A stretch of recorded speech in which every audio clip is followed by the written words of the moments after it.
down. Last but not least, let's give it up for law leads, Paul and Kevin. All right, last pitch of the night. How's everybody doing? Say hi to my kids and my family on Twitter. My name is Paul Saperstone. This is Kevin May. Our app is Law Leads, and we are helping solve the foreclosure problem in Florida. So Florida has one of the highest foreclosure rates of any state in the nation. There are 800,000 homes in Broward County, and there are 1 in 500 pending foreclosure. At any given time, there's about 1,500 active pending cases. This means that in a given week, there's about 200 opportunities for law leads. Homeowners, on average, do not get representation in over 80% of their cases. So if they choose to go and represent themselves, it typically results in eviction in a matter of months. However, if they seek representation, they can stay in their homes for up to 853 days. So the difference is clear. Homeowners can't afford to wait and get representation, and we don't think that lawyers should spend valuable time prospecting for new clients. So the difference is, get a lawyer, stay in your home, don't, and you're out. Law Leads thinks that these two people should come together. We intend to solve that problem. So Law Leads is a real-time lead generation system for attorneys. Attorneys, especially those in small practices, spend their time lawyering, not soliciting clients.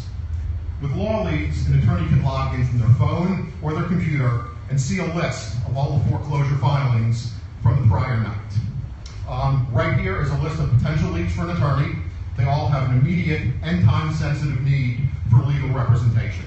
But before an attorney makes a purchase, they can see when the estimated date of judgment is, because recall, a homeowner has 20 days from the filing of a case to initial summary judgment, and an attorney can see how much the home is valued at. Maybe they want to make a decision whether they think this is a home that's worth defending or not. So, imagine if you're an attorney, you spend hours every day in court, usually waiting for your turn in front of a judge to argue your motions. So, while waiting, you bring up Law Leads, you select a few leads, you purchase them, and then the contact information is revealed. If you haven't been on Law Leads for 2 or 3 days, you can see all leads that are more than a day old. Again, you can select them, and here you can filter by price. The attorney here is going to view homes between 250 and 500K. The filtered results come back, and then the attorney can make their purchase selection. Again, the information is revealed, but now you have the owner's name, who is the defendant in the case, and you also have the home address and the mailing address, which we pull from the assessor's office.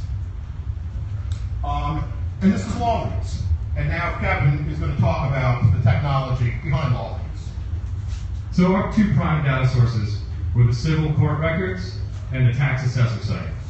Now the problem with these two sites is that neither of them have an API, so that means that there's no designated or relatively easy way for us to get data from either of them.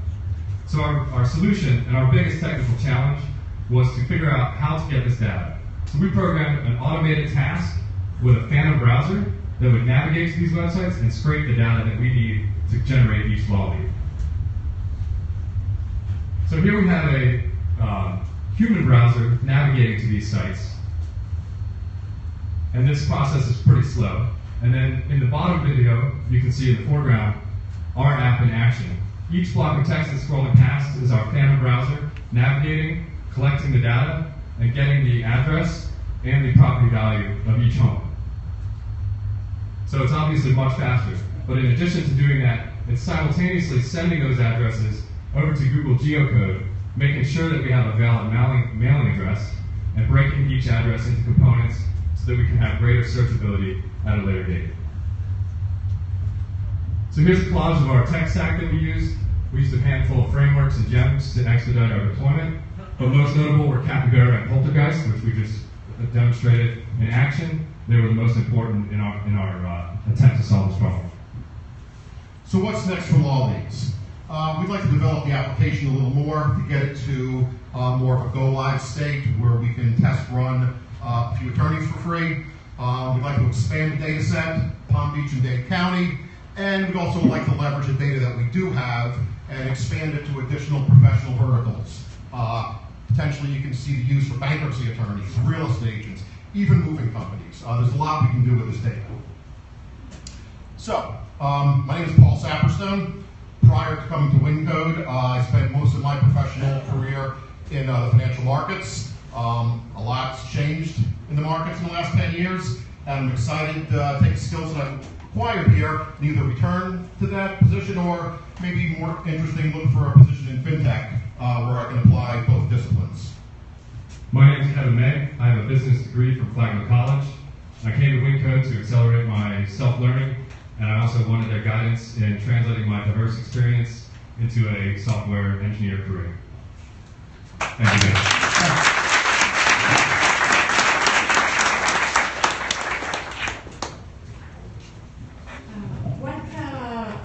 Reports do you plan to integrate in your app since you deal with data? What complex reports? Yeah. You want to handle that one, Paul? You What can complex generate reports? What do you mean by complex reports? Some statistics. Okay, yes, we would like to get to a point where we allow the attorney to give us feedback on whether they retained the client or whether an attorney responded to their mailing, so that we would have more information to provide data analytics. Part of the challenge is we can't contact potential leads because we're not attorneys, and there's rule governing on UPL, unlicensed practice of law. So that has to come from the attorney. So we are limited in terms of what we can do. We need to get feedback from our partners. So, did you all consider, like, certain personal information obviously can't be listed, email addresses and phone numbers, but did you consider scraping any of the sites, such as reverse phone number lookup by address or anything like that, to actually locate a phone number for that address as a possible other avenue for contact? We absolutely wanted to add more data to it.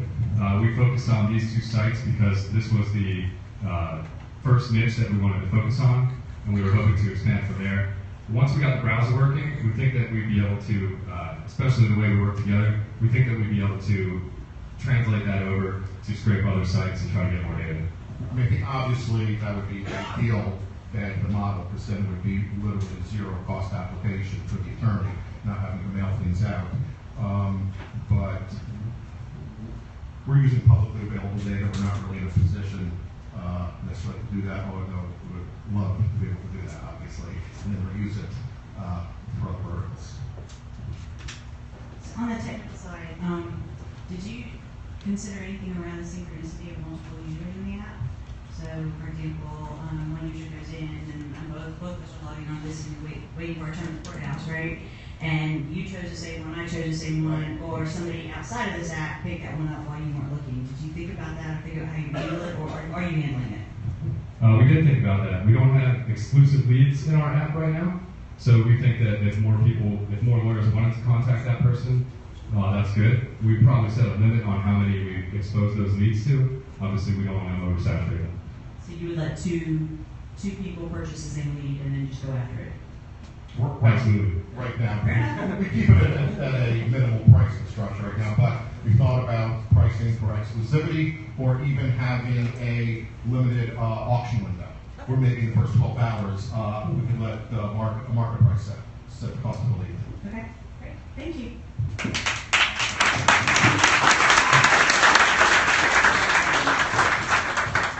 Alrighty, so that was the last presentation. So what's going to happen now is you are going to take the judges to the dark room, and we're going to ask the students that have been hiding out this whole time